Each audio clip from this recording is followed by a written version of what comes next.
저희들이 이제 에베소서 말씀을 이제 같이 나누고 있는데 그 4장부터는 이제 우리 성도들이 어떻게 살아가야 하는가 하는 것을 저희들에게 교훈을 하고 있습니다. 그래서 이거는 이제 말씀들은 좀 하나 주제 같은 경우는 좀 여러분들이 잘 좀 정리를 하시면 좋을 것 같은데, 이제 1절부터 6절까지 말씀은 이제 성도들이 해야 될 첫 번째 가장 중요한 일은 뭔가 하면 하나됨을 지키는 것입니다.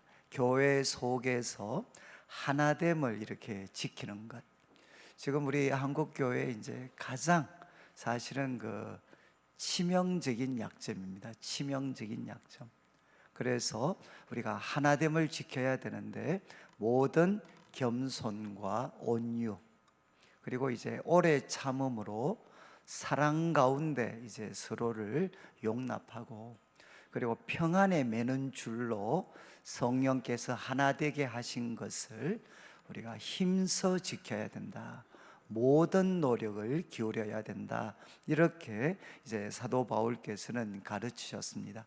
그리고 이제 7절부터 지난주 살폈던 13절까지는 이제 우리 성도님들께 우리 예수님께서 선물을 주셨습니다. 선물. 그러니까 선물의 분량대로 은혜를 주셨다. 이때 은혜는 섬기는 은혜입니다. 섬기는 은혜. 그래서 우리가 교회와 우리 이웃들을 섬기는 은혜를 주셨는데, 특별히 이제 강조하는 게 뭔가 하면 우리 영적인 지도자들이 있습니다. 우리 영적인 지도자들과 성도들이 어떤 역할을 해야 되고, 우리가 꿈꾸어야 될 그 목표, 우리 꿈꿔야 될 그 목표가 어떤 건지 가르쳤는데, 이제 12절에 이렇게 되어 있습니다. 하나님께서 영적인 지도자를 세우신 것은 성도를 온전하게 하며, 이 온전하게 한다는 것은 무장을 시키는 겁니다. 우리 성도님들을 잘 준비시키고 잘 무장시켜서 무엇을 하도록 도와드려야 되느냐? 봉사의 일을 하게 하며, 그래서 우리 교회 속에서 성도들을 섬기고, 또 우리가 가정과 일터에서 우리 이웃들을 섬기는, 그래서 봉사의 일을 하게 하고, 그래서 이제 무엇하는가 하면 그리스도의 몸을 세우려 하십니다. 그러니까 지도자들이 해야 될 가장 중요한 일은 우리 성도님들을 준비시키고 무장시켜서 하나님과 이웃을 잘 섬길 수 있는 사람이 되도록 해드려야 된다. 그리고 이제 13절에 우리 지도자들 또 성도님들이 함께 가져야 될 하나의 꿈입니다. 꿈. 이제 13절은 우리 영어로 지난주에 until로 시작을 합니다. 언제까지 우리가 이런 일들을 해야 되는가 하면, 우리가 다 하나님의 아들을 믿는 것과 아는 일에 하나가 되어야 된다. 그래서 지난주 제가 강조했던 것처럼 이제 내 속에서 믿는 것과 아는 것이 하나가 되는 게 아니고, 우리 모든 성도들이 하나님이 보셨을 때 우리 성도들이라면 하나님을 이 정도 믿어야 됩니다. 그리고 이 정도 알아야 된다면 우리 모든 성도들이 거기에 도달할 때까지, 우리 모든 성도들이 하나님이 보셨을 때 성도라면 꼭 믿고 알아야 될 그 부분에 우리 모든 성도들이 다 도달할 때까지, 그러면 어떻게 되느냐? 우리는 온전한 사람을 이루게 됩니다. 그래서 우리 주님의 몸된 교회가 온전하고 성숙해서 그리스도의 장성한 분량에까지, 장성한 분량이 충만한 데까지 이제 교회도 자라가고 그 속에서 성도들도 자라가게 됩니다.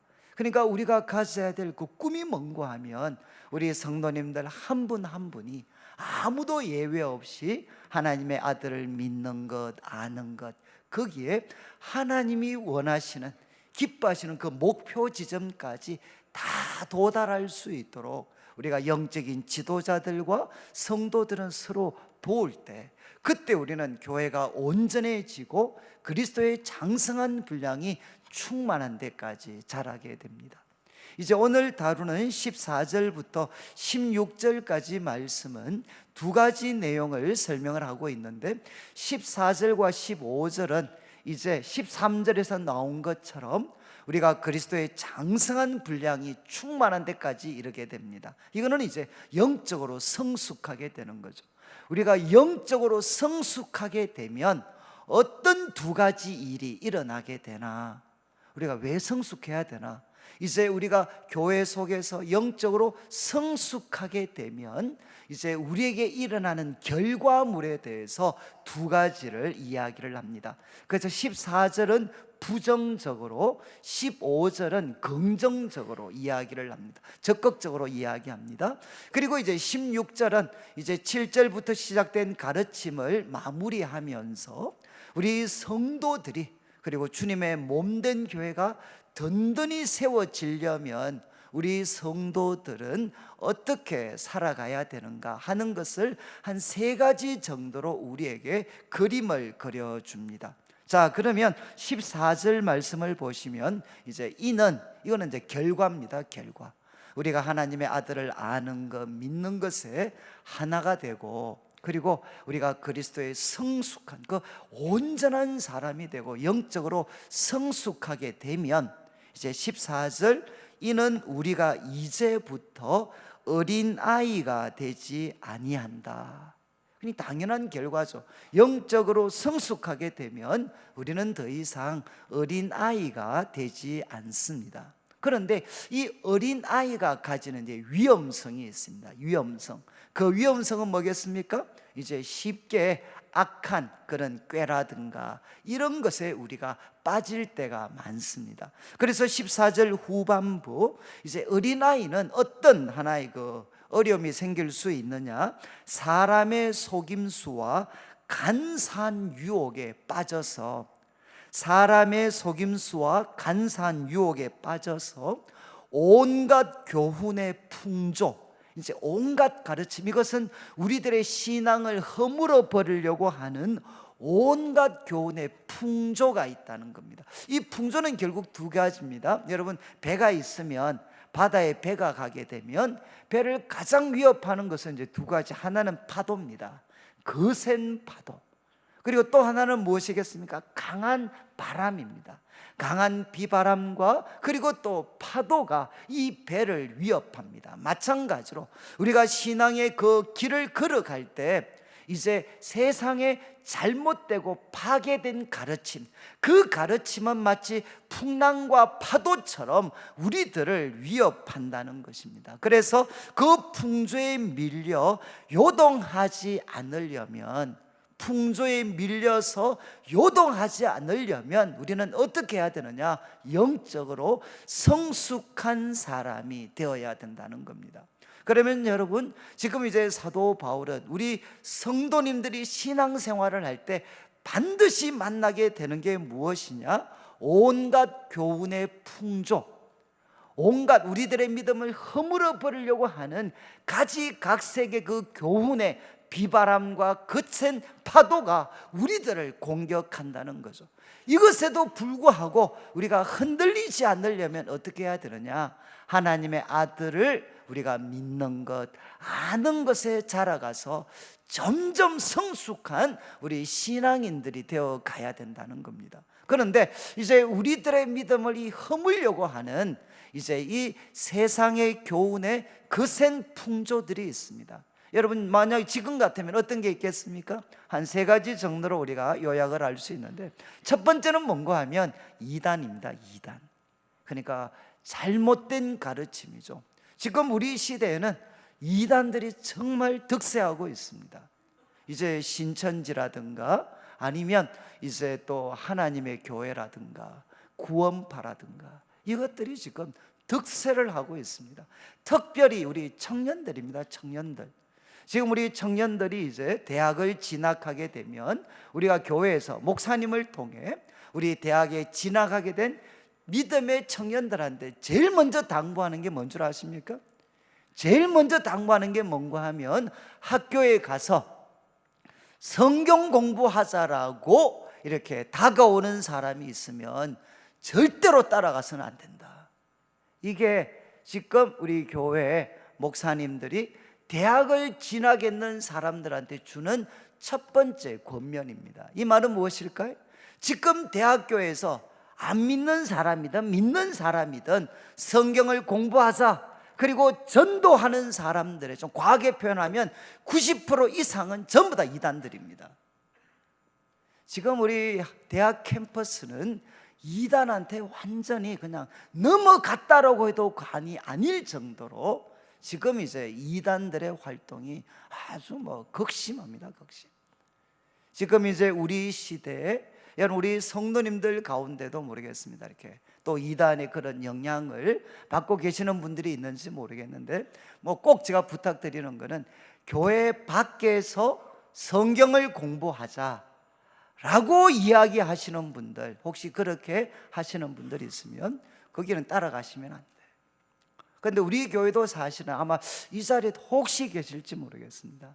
그런데 우리 교회가 그래도 이 이단들의 영향, 신천지나 이런 영향을 상대적으로 좀 적게 받은 것은 두 가지 이유가 있는데, 하나는 무엇인가 하면 우리 성도님들께서 본인도 거절을 하셨지만 또 그런 움직임이 있는 사람들이 있으면 587-2121로 전화를 해 주셨습니다.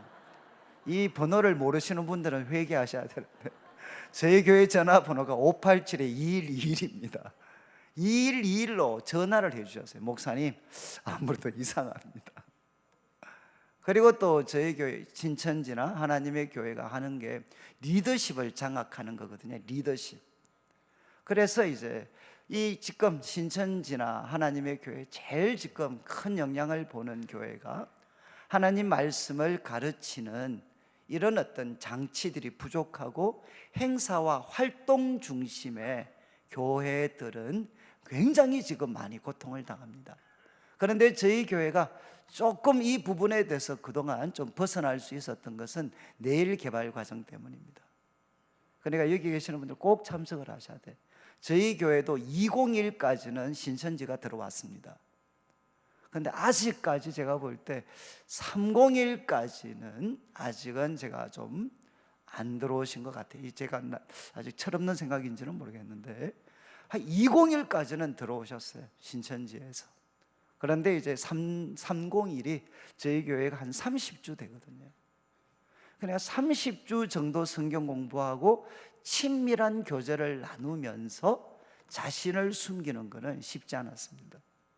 그리고 우리 교회는 개발 과정을 하지 않으면 봉사와 리더십의 자리에 설 수가 없습니다. 그래서 이런 어떤 제도적인 장치들이 이제 우리 어떤 신천지가 또 이제 또 소위 이단들이 교회 속에 영향을 끼치는데 상당히 제약을 주었고, 그리고 또 하나는 여러분 이제 우리 교회가 그래도 하나님 말씀을 그냥 강의 형식으로 가르칩니다. 그래서 제가 우리 교회 신천지에 대해서 연락을 받으셨던 분들이 가끔 저한테 그런 이야기했어요. 목사님, 그 사람들이 이야기를 하는데 자기는 직감적으로 이게 좀 안 맞다. 왜냐하면 이제 저나 우리 부교육자들을 통해서 말씀을 문맥 속에서 그 뜻을 파악할 수 있는 훈련들을 저희들이 같이 해왔기 때문에 대부분 이단들은 무엇이냐? 말씀에 문맥이 없습니다. 그냥 그 구절만 띄어가지고 이렇게 소위 말장난을 하는 거죠. 그래서 이제 이런 어떤 가르침에 대해서 자기가 거부감을 가질 수가 있었기 때문에 그 영향에서 벗어날 수가 있었다, 이렇게 이야기를 합니다. 지금 이제 사도 바울이 왜 우리가 영적으로 성숙해야 되느냐? 여러분, 세상에 지금 우리들의 믿음을 허물어뜨리려고 하는 잘못된 그런 가르침, 그 가르침이 거센 파도처럼 거센 바람처럼 우리들에게 공격을 합니다. 그런데 사도 바울이 두 가지 강조하는 것은, 여러분 여기에 속임수라는 표현이 나옵니다. 속임수. 이 속임수는 이제 헬라어에서 어디에 사용했느냐? 이제 마술이나 아니면은 노름할 때 사람을 속이는 것, 거기에 사용되는 표현이 바로 이 속임수라는 단어입니다. 그러니까 지금 이 세상의 거짓 교훈은 무엇을 담고 있느냐? 우리를 이렇게 속이는, 여러분 혹시 뭐 과거에 노름하신 분들 좀 있으시죠? 저희도 학교에 어릴 때 보면 막 어떤 사람들 와가지고 막 손가락으로 막 돈 뒤집고 뭐 이러면서 이제 막 이렇게 뒤집으면서 옆에 있는 사람이 또 하는데 돈을 막 땁니다. 그러면 이제 마음이 야, 이 돈이 좀 있는데 저도 한번 찔러볼까. 그래서 딱 해보면은 이제 어떻게 되죠? 절대로 못 이겨요. 그래서 그 앞에 있는 사람들은 뭐냐? 야바이꾼들입니다. 여러분 이게 이제 소위 도박이나 노름이나 마술이나 이런 데 가면 속임수로 사람을 현혹하잖아요. 그러니까 지금 사도 바울은 우리에게 이야기합니다. 이 세상을 살아가는데 우리들의 믿음을 현혹하는 속임수가 중심이 된 이런 잘못된 가르침이 있다. 또 거기에는 무엇이 있느냐? 간사한 유혹이라는 거는, 이거는 간사라는 거는 거짓된 유혹보다는 음모라고 여러분이 이해하시는 게 좋습니다. 거짓된 음모. 이것은 뭐냐? 지금 이렇게 이단들이나 잘못된 가르침이 다가올 때 그것은 충동적인 몇 마디가 아니고 거대한 틀을 가지고 있다는 겁니다. 음모죠, 음모. 이미 그들은 각본이 다 짜여져 있어요. 각본을 다 짜놓고 우리들에게 다가오는 이런 소위 거짓된 그 음모, 그리고 속임수, 이것이 뭐냐 하면 그 잘못된 교훈의 풍조의 중요한 특징이라는 겁니다. 특징. 그런데 이것을 우리가 벗어나려면, 극복하려면 어떻게 해야 되느냐? 하나님의 아들을 믿는 것과 아는 것에 자라갈 때만 우리는 이 위험에서 벗어날 수가 있습니다. 그런데 이런 위험은 여러분 지금 말씀을 드린 것처럼 이단, 잘못된 가르침만 들어가는 게 아닙니다. 또 하나는 무엇이죠? 세상의 인본주의적인, 하나님을 인정하지 않는 이 세상의 가르침들. 그러니까 이 세상은 창조주 하나님을 인정하지 않습니다. 진화라는 이름으로 창조주 하나님을 인정하지 않습니다. 그리고 포스트 모더니즘의 핵심적인 가치는 무엇이냐? 다양성과 포용입니다. 그래서 절대적인 진리를 거부합니다. 그래서 그들은 무엇을 가지고, 우리 기독교는 무엇을 가르치느냐? 예수님은 유일한 구원자이십니다. 이것을 우리를 향해 독선이라고 이야기를 하죠. 그리고 나아가서 여러분, 성경이 금하고 있는 하나님의 성품과 또 하나님의 뜻 가운데서 금하고 있는 많은 하나님의 뜻들을 이제 우리가 인간적으로 타락을 미화시키는 행동들을 너무나도 많이 하고 있습니다. 저는 우리 청년들을 섬겼기 때문에 청년들 중에 타락을 미화시키는 글, 연극, 영화 보고 무너져 내린 애들이 너무너무 많습니다.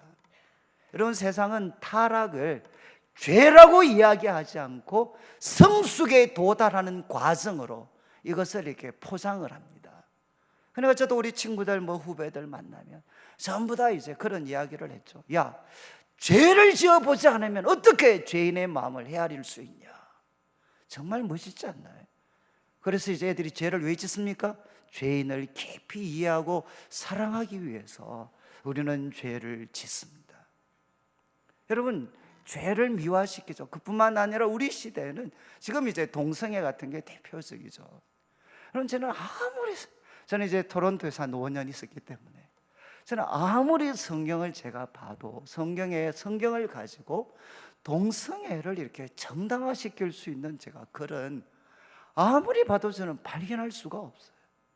어떤 해석학적인 방법을 사용을 한다 하더라도 여러분, 성경에서 동성애는 무엇인가 하면 한 시대가 하나님을 떠났을 때, 한 시대가 하나님을 떠나 타락했을 때 여러분 바로 말기적 정상으로 나타나는 것이 동성애입니다. 이 말기적인 정상은 두 가지 뜻을 담고 있어요. 하나는 뭐냐? 타락의 절정입니다.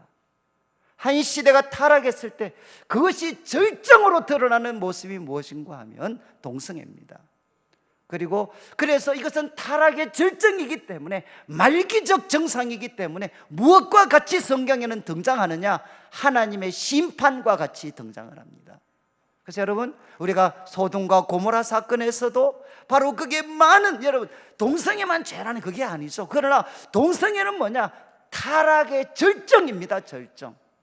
그리고 성경은 그 사회가 하나님을 떠났다는 것을 극단적으로 보여주는 예로 동성애를 나타내죠.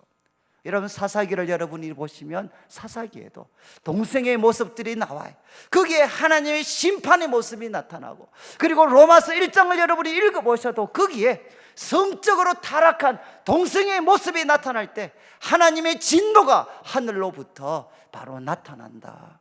언제나 하나님의 심판과 맞물려서 나타나는 게 무엇이냐? 동성애입니다. 동성애.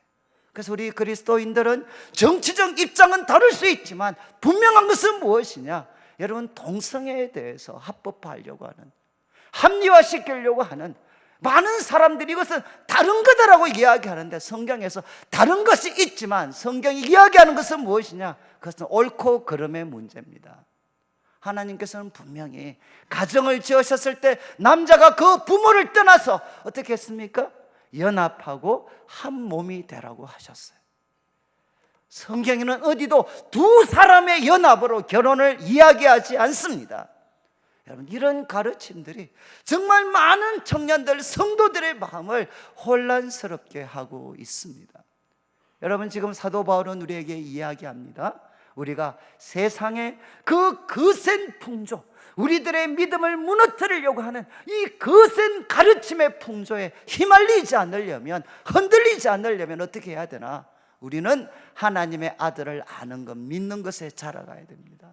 근데 또 하나 안타까운 것은, 여러분, 정말 이렇게 이단의 가르침, 그리고 또 세상의 인본주의적인 그런 잘못된 가르침이 우리 성도들의 마음을 혼란스럽게 하지만, 이것만큼이나 여러분, 많은 사람들의 믿음, 많은 사람들을 교회로부터 떠나게 만드는 것 중에 하나가, 요즘 뭐 그런 말이죠, 교회의 가장 큰 적은 성도님들입니다. 이해하시겠어요? 저는 지금도 요즘 이제 어릴 때부터 같이 신앙생활 했던 분들, 정말 참 저희들 어릴 때 천사같이 우리 신앙의 모범이 되고 참 그랬던 많은 사람들이 교회를 다 떠나갔어요. 정말 많이 교회를 떠나갔어요. 그래서 그분들과 같이 이야기해 보면, 여러분, 그분들이 이단의 가르침에 영향을 받았겠습니까? 세상의 인본주의적인 가르침 때문에 믿음을 떠났겠습니까? 그들 중에 대다수는 무엇이냐? 교회에서 깊은 상처와 실망과 분노를 했기 때문에 그 천사 같았던 사람들이 교회를 떠나갔습니다. 여러분, 로마서에도, 로마서 2장에 보면 이방인 유대인들에 대해서 이야기하죠. 하나님의 이름이 너희 유대인들 때문에 이 이방 가운데서 모독을 당하고 있다, 이렇게 성경은 이야기를 합니다. 여러분, 이제 사도 바울이 우리에게 도전을 합니다. 우리가 살아가는 동안, 우리 성도님들이 신앙생활을 하는 동안, 여러분, 이단은 계속해서 일어날 것입니다. 그리고 세상의 잘못된 가르침은 끊임없이 우리와 다음 세대를 질식시키려고 할 것입니다.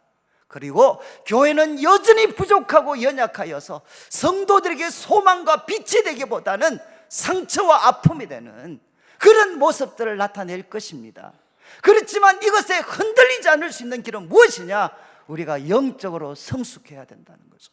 하나님의 아들을 믿는 것과 아는 것에 있어서 우리가 말씀을 통해 끊임없이 진보가 일어나면 이 세상의 거센 풍조, 교훈의 풍조를 우리는 넉넉히 극복할 수가 있습니다.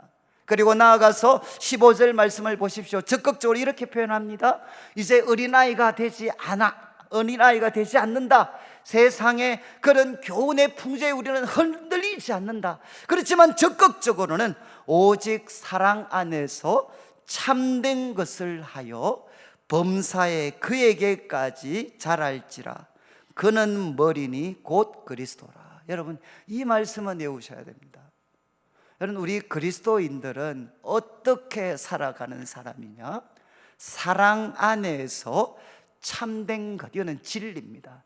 사랑 안에서 진리를 말하는 사람, 사랑 안에서 진리를 말하고 실천하는 사람, 이렇게 말을 하면서 설명을 하죠. 범사에 그에게까지 자랄지라. 그는 머리니 곧 그리스도라. 여러분, 우리가 하나님의 아들을 아는 것, 믿는 것에 계속해서 알아가야 되는 것은 머리 대신 그리스도처럼 모든 일들을 처리하기 위해서, 예수님처럼 그리고 예수님이 기뻐하시는 방법으로 모든 일을 처리하려면 하나님의 아들을 믿는 것, 아는 것에 자라가야 되는데, 그런데 그 예수님의 삶을 사도 바울은 어떻게 요약했느냐? 사랑 안에서 진리를 말하는 삶입니다. 여러분, 이거는 정말, 여러분, 우리가 사랑의 강조점이 있으면 어떤 위험성이 있느냐? 거기에 진리가 훼손될 수 있습니다. 잘못하면 종교 혼합주의로 빠질 수가 있습니다. 이거는 교회가 하나됨을 추구하는 가운데서 언제나 겪었던 아픔과 위험성입니다. 사랑만을 강조하면 진리가 훼손됩니다. 그러나 진리만을 강조하면 어떻게 되죠? 거기에 사랑이 식어져 버립니다. 성경에서 가장 대표적인 예가 요한계시록 2장의 에베소 교회가 나옵니다. 에베소 교회는 여러분 아시겠지만 사도 바울을 통해서, 사도 바울의 선교 사역에서 가장 놀라운 영적 부흥이 일어났던 곳이 에베소입니다. 에베소. 그리고 이 편지가 기록된 곳이죠. 그리고 나중에는 사도 요한도 그곳을 섬깁니다. 그런데 그곳이 나중에, 그래서 어떤 그 당시 모든 잘못된 가르침과 격렬한 싸움을 해서 에베소 교회는 진리를 지켜냅니다. 그런데 그들에게 하나님께서 어떤 책망을 하셨습니까? 성령이 그들에게 어떤 책망을 하셨죠? 너희 처음 사랑을 버렸느니라. 진리를 위한 투쟁, 그 투쟁 가운데서 그들은 무엇을 잃어버렸느냐? 바로 사랑을 잃어버렸다는 것입니다. 그래서 어디서 떨어진지 확인해보고 그 첫사랑을 회복하지 않으면 하나님께서 촛대를 옮기시겠다고 말씀을 하셨어요.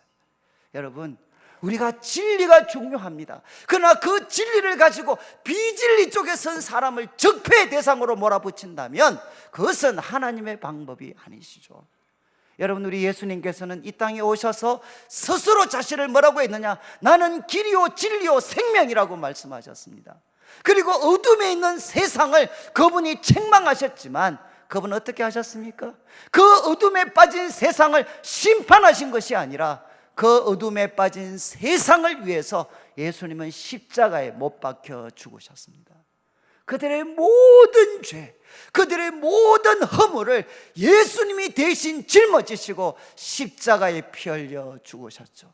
그래서 예수님이 우리에게 보여주신 삶이 무엇이냐? 사랑 안에서 진리를 말하고 사랑 안에서 진리를 행하는 삶을 우리 예수님이 보여주셨습니다.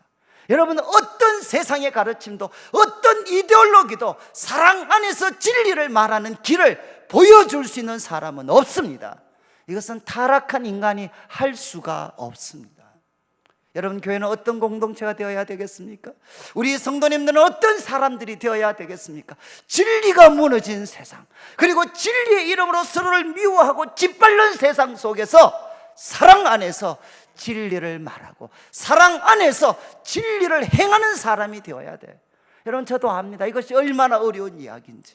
그렇기 때문에 우리가 하나님의 아들을 믿는 것과 아는 것에 우리들 자신을 드려야 돼. 이것은 예수님 안에만 있습니다. 하나님 안에만 있습니다. 그리고 마지막 이제 16절에 이제 우리들에게 그림을 그려주죠.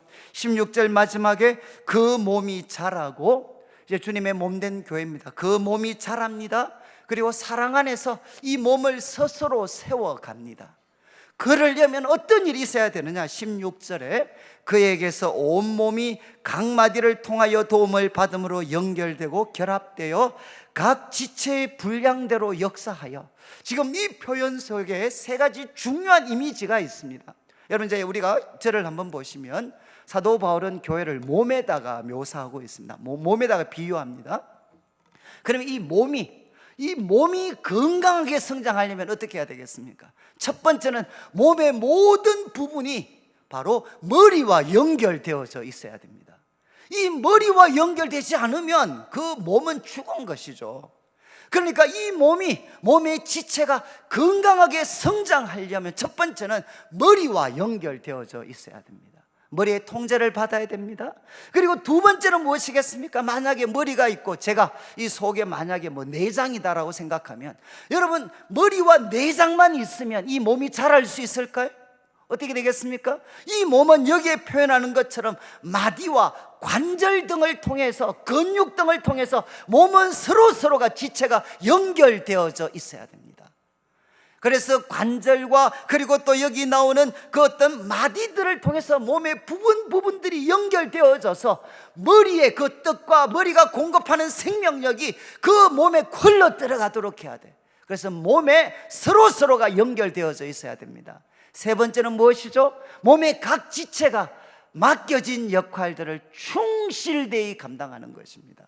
여러분, 몸에는 쓸 때 불필요한 것이 없습니다. 제가 요번에 이제 지금 이분 이름이 갑자기 생각은 나지 않는데, 참 이렇게 우리 미국에 참 선교사님, 이제 인도 지역인가 이렇게 선교사님으로 가셔서 나병 환자와 평생을 보내시다가 나중에 이제 귀국하신 한 선교사님이 계셨는데, 정말 훌륭하신 분이시죠. 그런데 이제 그분이 하셨던 제일 큰 일 중에 하나가 나병 환자들이 있잖아요. 나병 환자들은 고통을 느끼지를 못합니다.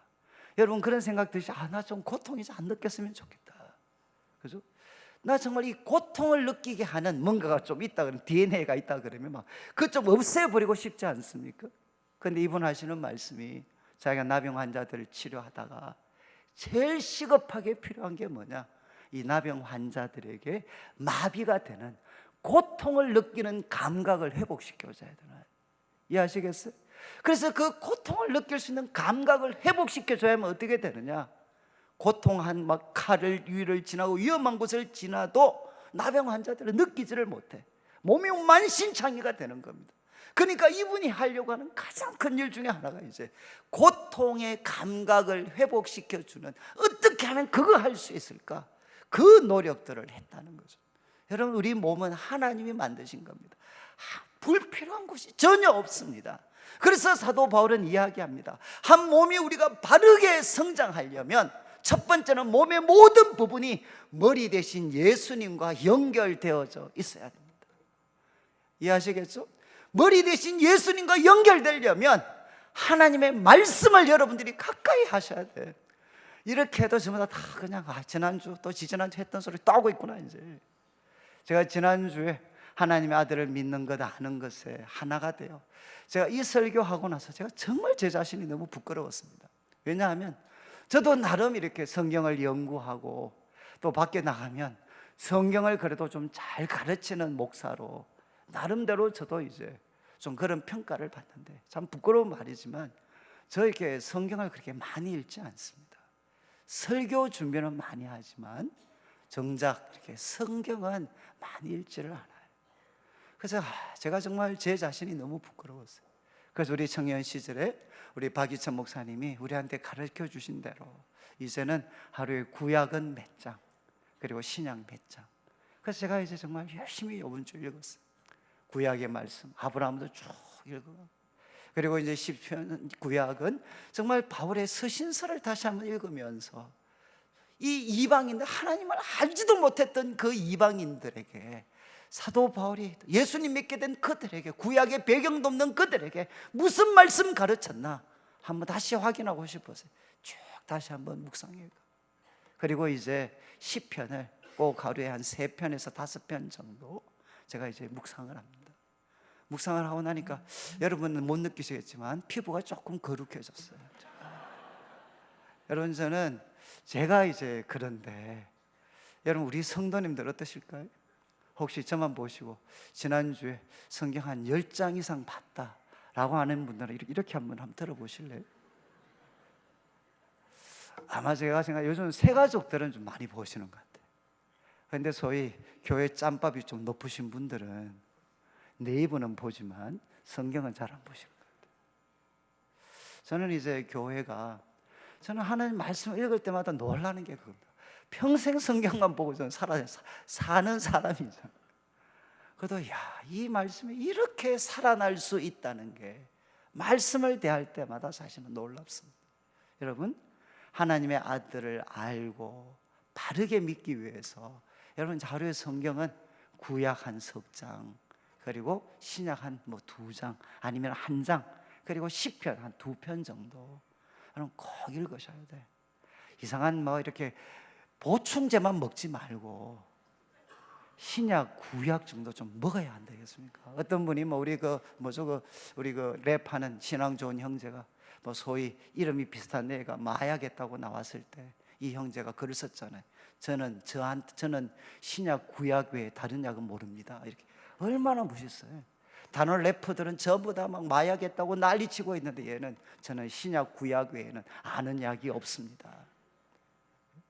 좀 우리 성도님들이 예수님 말씀을 통해 머리 대신 예수님과 붙어 있고, 두 번째는 뭐겠습니까? 교회 속에 붙어 있으셔야 돼. 교회 속에 그냥 이렇게만 있는 게 아니고 붙어 있다는 게 뭐죠? 피가 통해야 돼. 피가 그냥 남남으로 앉아 있지 말고 피가 통해야 돼. 피가. 그리고 자기에게 맡겨진 역할을 충성되이 감당을 해야 됩니다. 그래 많은 분들이 이야기해. 아니 난 정말 교회 봉사하고 싶지만 목사님 저 트라우마가 있습니다. 내 교회 봉사하다가 그게 사람들한테 되었습니다. 그리고 속으로 갔는데 거기서 막 저 완전히 실망했습니다. 그래서 예배 드리면 은혜가 되지만 봉사하고 속으로 가면 그냥 은혜가 뚝뚝 떨어집니다. 뭐 이런 분들이 많이 계셔요. 충분히 공감을 합니다. 그런데 여러분, 제가 그런 분들한테 꼭 설명드리는 게 있어요. 여러분, 우리가 봉사할 때 얻을 수 있는 최고의 유익이 뭐냐라고 저한테 물으시면요, 정말 헌신적으로 교회를 섬기시면 그들만이 가지는 최고의 유익이 무엇이냐? 사람이 죄인이라는 것을 그때 깊이 합니다. 여러분, 저 7년 동안 공동생활했다 그랬잖아요. 남자 8명과 좁은 13평, 제일 넓었을 때가 13평이니까 그 좁은 방에서 7년 남자애들하고 같이 딱 살고 나니까 제 마음에 확신이 온 게 뭔 줄 아세요? 7년의 결론이 뭐냐? 모두가 다 죄인이구나. 단어, 이건 정말 우아한 표현이고 정말 솔직하게 말씀드리면 모두가 다 나쁜 놈이구나. 그리고 있잖아요, 그런 죄인인데 정말 이기적이고 잔머리 굴리고 다 있어요. 예수님을 신실하게 믿는다고 이야기하는 사람들 속에 다 있습니다. 그런데 또 그 공동체, 그래 나쁜 사람들이, 죄인들이 모여 사는데 그래도 굴러가요. 그래서 뭘 느낍니까? 아, 하나님의 은혜는 이런 죄인들이 모여 살아도 하나님의 은혜는 하나님이 기뻐하시는 방향으로 우리를 이끌어갈 수 있겠구나. 저는 제가 정말 20대 한 10년 이상을 내송교회와 난지도에서 정말 저 나름대로 충성했습니다. 충성해서 하나님이 저한테 주신 최고의 선물이 뭔가? 인간이 죄인이라는 것, 그리고 예수님만이 유일한 구원자가 되신다는 것, 저는 그곳에서 뼈저리게 경험을 했어요. 그래서 저는 사람들에 대해서 실망하지도 않고 사람들에 대해서 포기하지도 않습니다. 사람은 죄인입니다. 그러나 이런 죄인을 바로 하나님께서 예수님을 통해 구원하셨고, 우리들 속에 누가 계시느냐? 십자가의 보혈이 흐를 뿐만 아니라 성령님이 역사하고 계십니다. 그러니까 어떻게 되죠? 여러분, 바로 섬기면서 우리는 인간에 대해서 정확하게 알고 있습니다. 여러분 혹시 뭐 자기가 좋은 사람이다, 그리고 사람들이 천사같이 보인다, 다 꿈 깨십시오. 사람 어디 천사가 어디 있습니까? 만약에 우리 뭐 남자분들 그런 이야기 하시잖아요. 뭐 아이고 당신 아내는 당신 아내는 천사네. 그럼 남자들 보이는 99%가 뭡니까? 살아봐라 네가 천사인가. 그런 남편 아내도 똑같아. 여러분, 만약에 제가 여러분들이 보실 때는 천사급 보이시죠? 집사람한테 물어보십시오. 나쁜 놈이지, 죄인이지. 뭐가 있겠어요? 뭐가? 우리는 죄인입니다. 그러나 우리를 우리 되게 만드는 것은 무엇이냐? 그리스도의 은혜입니다. 바로 성령님이 우리 같은 사람 바꾸셔서 하나님이 기뻐하시는 그 새로운 세상을 만들어 가시고 그 일에 우리를 부르셨죠. 그래, 우리는 정말 좀 교회를 섬기셔야 돼요.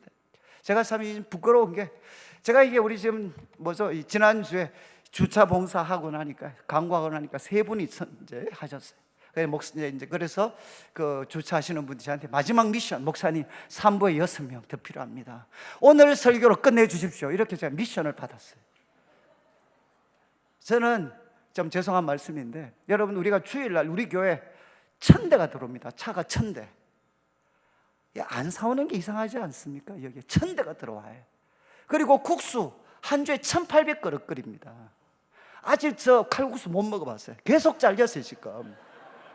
열받아 죽겠어요. 저도. 오늘 한번 먹어봐야 되는데 지금. 여러분 1800그릇 한번 끓여 보십시오. 그거 먹고 한번 씻어 보십시오. 봉사하시는 분들 3시까지 설거지하고 계셔요. 그러니까 제가 그분들 보면 안 미안하겠습니까?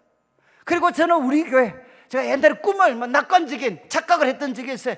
우리 교회 국수, 그리고 또 우리 교회 만약에 주차, 봉사 꽉 광고하면 아마 경쟁률이 10대 1은 될 거다라고 생각했는데 항상 미달이었어요. 여러분, 우리가 주님을 사랑하면, 우리가 주님을 사랑하는 마음으로 간절해지면 항상 하고 싶은 게 뭐냐? 가장 어려운 곳을 섬기고 싶어 합니다. 그렇지 않나요? 우리가 주님의 십자가의 길을, 십자가의 사랑과 은혜를 깨닫는데 가장 어렵고 힘든 곳에 가서 성도들을 섬기고 싶죠. 그건 당연한 거잖아요. 저는 여러분들이 혹시 교회에 대해서 조금 불만을 갖고 계시는 분들은 바로 주차 등록을 하십시오. 주차 봉사. 그러면 여러분들이 정말 욕하면서 거룩해질 겁니다. 그리고 교회에 대해서 온갖 비난하고 싶으신 분들 국수 같이 끓여봐요. 우리 국수 끓이시다가 팔 나으신 분들 많습니다. 허리 꽂히신 분들 많아요. 역설이지 않나요? 가장 많이 쓰고 있는데 그거 치료하다가 지금 손목 꽂히신 분들 많이 있어요. 저는 이제 교회에 대해서 씩씩거리시는 분들은 오늘 주차 봉사를 지원하든가 아니면 주방 봉사를 지원하든가, 이거 안 하면서 자꾸 군지렁군지렁 거리면 제가 차출시켜서라도 어떻게.